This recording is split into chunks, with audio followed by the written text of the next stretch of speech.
David Gazard, I want to turn to the Queensland election. We had the Sky News Courier Mail People's Forum last night, the last face-to-face chance for the two leaders to take each other on. It looks like Crisafulli will get there. Labor, though, has a little momentum late in the piece with the polls tightening.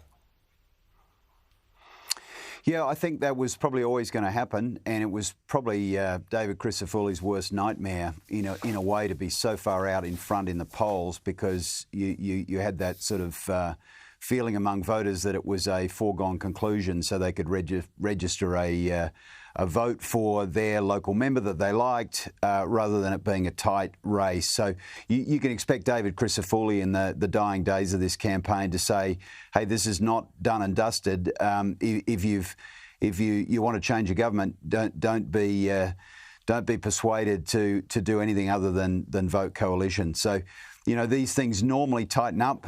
In the dying days of any campaign, it always ends up being fairly close. So, you'd expect David Crisafulli to get across the line on Saturday. All polls have indicated that, but it could be closer than he would have liked to imagine. Yes, indeed. After a decade, though, Eamon, it's difficult for any government of any persuasion to win another one in our system, unless it's the ACT. That's a different kettle of fish. But every other jurisdiction, that's generally the rule, isn't it, Eamon? Look, that's exactly right.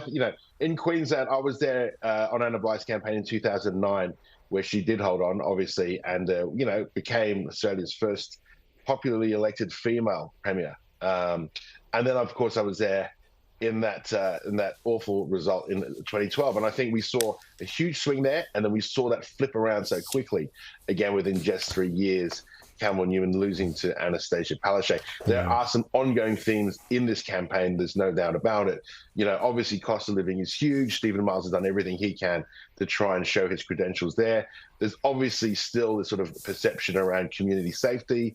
That's been hard. I think the interesting thing, though, I think David Crisafulli taking so long to get on top of this issue around abortion.